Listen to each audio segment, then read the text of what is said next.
lamang sa simula ang kalungkot ng taong nasa bakuran ng munisipyo. Ngunit nang tumaas ang araw at kumalat ang balita, tinaga at napatay sa kabesang tano, ay napuno ng bakuran ng bahay pamahalaan.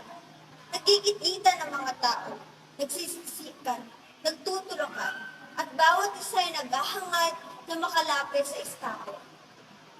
Totoo ba, Tata Selo? Ano ho bang nangyari sa inyo, Tata Selo? Ginawin niya ang saan. Kaya tinaga ko siya. Nasa loob ng stockade si Tata Selo. Mahigpit na nakahawak sa rehas.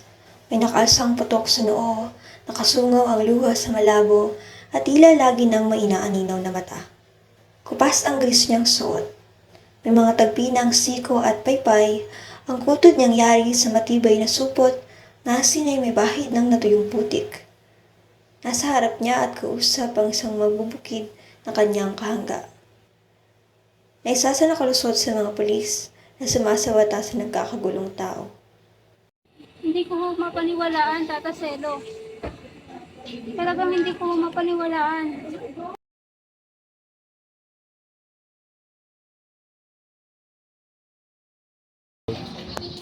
Ginawin niya ang saka. Dinaya ko na ba siya sa pustahan? Tinuso ko na ba siya? Siya ang may-ari ng lupa. At kasama niya lang ako. Kaya ba't maraming nagagalit sa akin dahil sa ayaw ko pamigay ng isang sa pinangukukong aniyan? Hindi mo na dapat tinaga ang kabesa. Binabawi niya ako sa saka. Saan ako pupunta kung wala na akong saka? Hindi katwiran yan para tagain mo ang kabesa. Pag-aari niya ang lupang sinasaka mo. Kung gusto ka niyang paalisin, mapapaalis ka niya kahit anumang oras.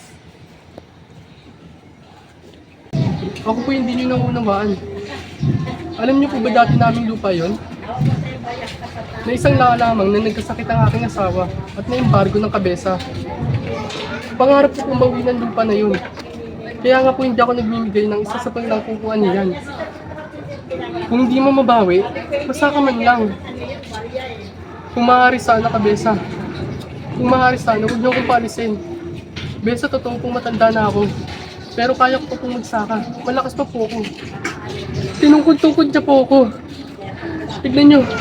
Tignan niyo ang putok sa aking noo. Tignan niyo.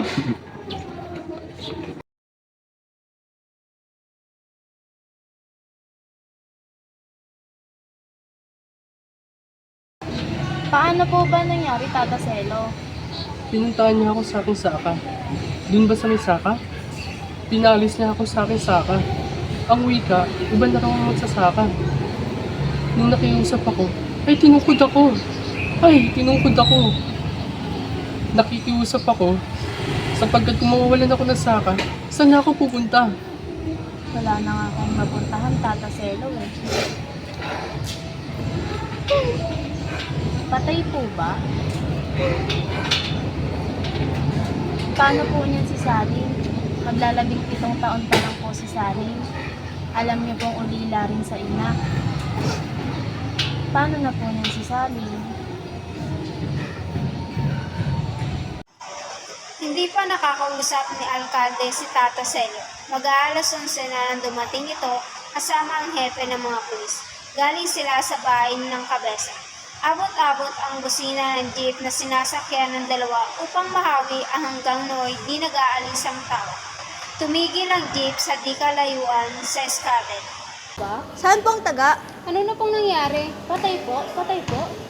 Saan po tinamaan, Presidente? Sa bibig.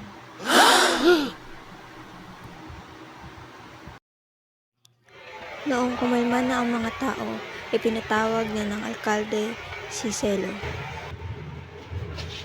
Mabibilang ko yan, Selo. Paano nga ba nangyari? Binawi ko makisakap, Presidente. Hindi ako umalis doon. Dati namin lupa yun. Amin yun. May isang lalabang at may bago. Alam ko na yan. Kung na naman, Presidente, malakas pa. Saan ba tinaga ang kabesa?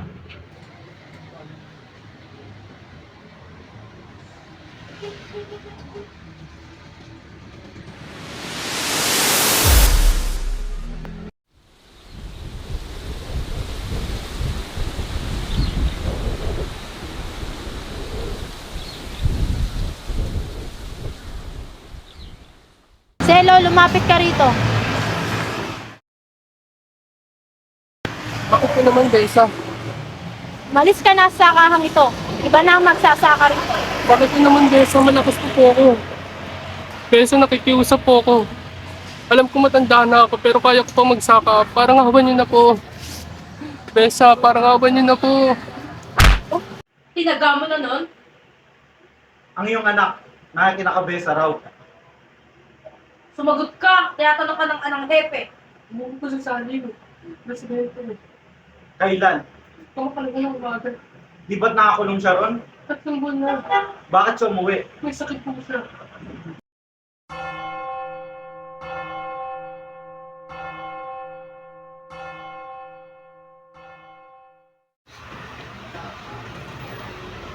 Napatay mo pala ang kabesa. Binabawi niya ang saka. Bugod-bugod niya po ako. Sinubod-bugod niya po ako. Si Kabesa kasi nag-recommenda ka, Chip eh.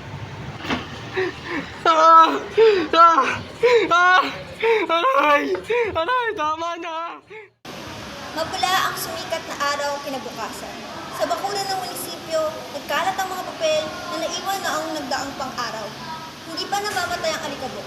Gayong, dapat sa pagdating na buwang ito, ay dapat umuulan na. Dadaling ka siguro sa kabisera, Selo. Doon ka na siguro ikukulong.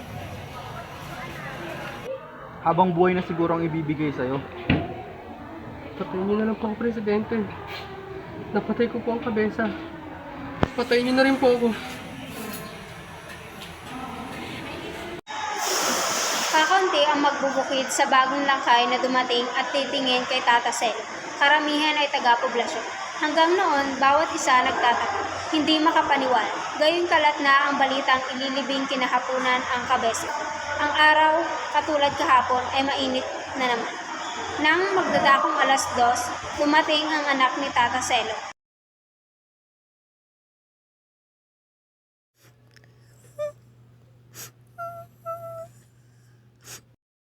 Andiyan dyan na pala si Saling.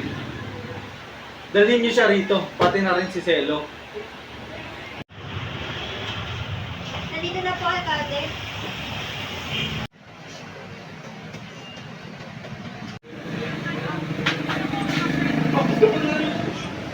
Bakit ka pala ba rito, Sally? May sakit ka!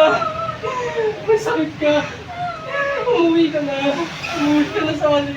Umuwi ka na, anak! Bayahan mo na! Bayahan mo na! Huwag ka na magsabi! Huwag na! Sa isang sulok ng stockade, inaupo ng isang pulis si Tata Selo. Ito ay napasubsob pagkaraang siya ay maiupo. Humihilahod na ginapang niya ang rehas. May maksak ang kanyang mukha sa sementadong lapag. Matagal siyang nakadapa bago niya narinig na may tila gumigising sa kanya. Tata Selo, Tata Selo. Nandun namang si Saling sa Presidente. Yayain siya umuwi. Umuwi na kayo. Ang batay sa gitna nagpaulik-ulik, pagkaaraay, takot at bantulot ng sumunod.